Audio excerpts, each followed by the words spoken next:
আসসালামু আলাইকুম dear viewers. আমি এখন আপনাদেরকে জানাবো হঠাৎ করেই ভারত এবং পাকিস্তানের এই যুদ্ধবিরতির ঘোষণার কারণ। 11ই মে শনিবার ভারত ও পাকিস্তান হঠাৎ করেই অস্ত্রবিরতির ঘোষণা করে। এর প্রথম ঘোষণাটি করেন যুক্তরাষ্ট্রের প্রেসিডেন্ট ডোনাল্ড ট্রাম্প, যিনি বলেন দুই দেশের নেতৃত্ব চমৎকার বুদ্ধিমত্তা ও কৌশল প্রয়োগ করে একটি পূর্ণাঙ্গ এবং তাৎক্ষণিক যুদ্ধবিরতিতে পৌঁছেছেন। যুক্তরাষ্ট্রের পররাষ্ট্রমন্ত্রী মার্কো রুবিও জানান, দুই দেশের মধ্যে আলোচনা একটি নিরপেক্ষ ভেন্যু আরও ব্যাপক ইস্যুতে শুরু করার কথাও নাকি তারা মেনে নিয়েছেন।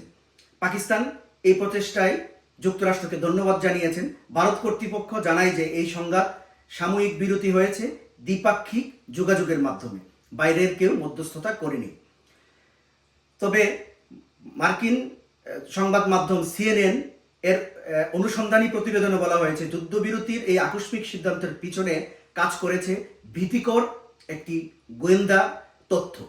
যুক্তরাষ্ট্রের সংশ্লিষ্ট কর্মকর্তারা জানিয়েছেন, শুক্রবার 10 মে রাতে যুক্তরাষ্ট্রের যে গোয়েন্দা তথ্য তাদের হাতে রয়েছে তা ছিল অত্যন্ত উদ্বেগজনক। সেই তথ্য থেকে বোঝা যায় সংঘাত দ্রুততম সময়ের মধ্যেই পূর্ণমাত্রায় যুদ্ধ অথবা সর্বাত্মক যুদ্ধ, এমনকি পরমাণু সংঘর্ষ পর্যন্ত গড়াতে পারে। পূর্ণমাত্রায় যুদ্ধ উল্লেখ করা হলেও পরমাণু যুদ্ধ শব্দটি কূটনৈতিক কারণে স্পষ্টভাবে ব্যবহার করেনি CNN।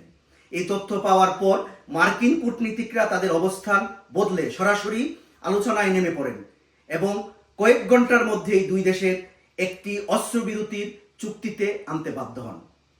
এই অস্ত্রবিরতির ঘোষণা ঘিরে শুরু হয়েছে নানাবিধ দাবি এবং পাল্টা দাবি।